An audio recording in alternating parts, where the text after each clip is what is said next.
Come on the stage. He's been doing everyone's video all night. He's a great guy. I met him yesterday. He's only been here for like 10 days. He's getting so much pussy, guys, that he's getting bored of people sucking his dick. He's moved on to toes.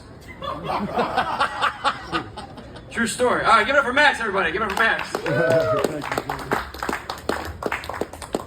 JD Katz, everybody. Give it up for him. JD's so Jewish, he still has pyramid brick dust in his fingertips. Jesus Christ. Me and him gonna do an Ancestry.com, and we're gonna find out we're related. And then we're gonna be best friends for my time up here, you know. Good man, good man. We both look like Adam Sandler's stuntmen. Look how I'm dressed tonight, guys. I look like the country's least, successful public defender up here. I gotta throw these pants out, Marcus, for sure.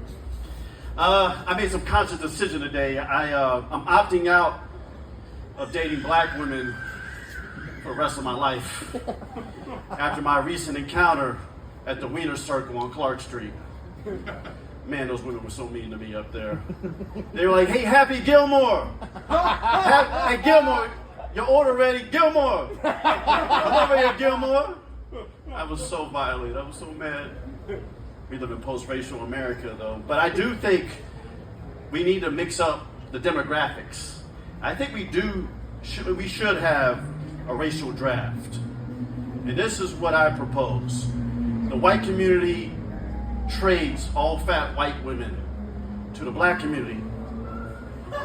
And we get Rihanna, Kerry Washington, 2 former Destiny Child members, and 2 current En Vogue members. I want Rihanna too, man. Rihanna's mine, dude. Yo, Halle Berry. My God, she doesn't give me jungle fever. She gives me jungle pneumonia. My God. A little fact about Rihanna. I learned this on National Geographic. It takes an ant 3 hours to crawl across her forehead. That's why Chris Brown has CTE. Because when they got in that fight back in 2009, she fucked him up. He hasn't been the same since. He's still doing charging $1,000 for pictures. That's where he's at. I had a non-productive day, guys. I really have. I spent most of my afternoon watching the first 2 seasons of Hoarders. Because I know my life is a mess, but I want to see somebody that's much worse, Because Hoarders, it's like the microcosm of what America is. It's this big, messy place full of unnecessary shit. I was watching this episode. This woman said she didn't start hoarding until after her cousin died in 9/11. Which I thought was kind of ironic because her house looked like ground zero. It was true, man. She had 2 Twin Towers of Salvation Army clothes in her front room.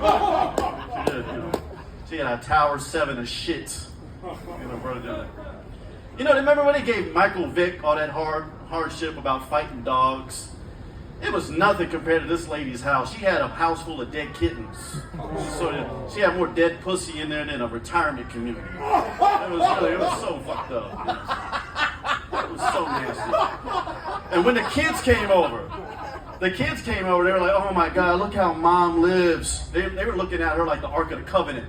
They were like, "Oh my God, Mom lives in shit, in top of shit, in shit." I could relate to it too, because as a kid, my mom had obsessive compulsive disorder.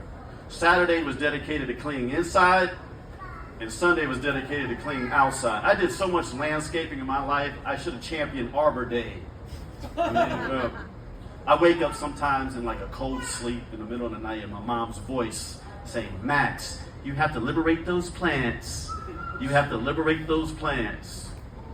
It's always kind of like, it really is a specific culture that does hoarding. Like, you never see minorities really on Hoarders. You know why? Because they get all their shit from Aaron's and Rent-A-Center. So it's kind of hard to, hoard when everything you go back to Rent-A-Center every 6 months, I don't care how many washer and dryers you have. They're going back to Aaron's in 6 months. Jesus, Max. It went racial. Took it back to 2012, Maxwell.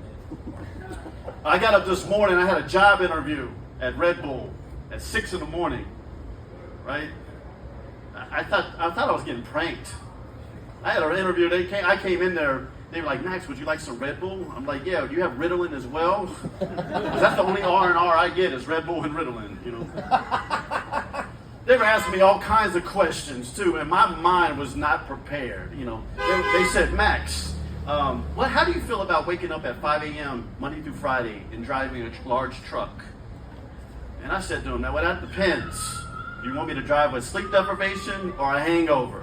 Because that's your choice, you know. They were asking all kinds of like existential crisis questions. Like, we need to stop asking people where they see themselves in five years. Fuck that question. But they had a question. It was like, Max, give us 3 adjectives to describe who you are. And I was just sputtering. I just yelled out, Jewish space lasers. That's what I said. All right. Thank you so much, guys. Thank you, JD. Thank you, everybody.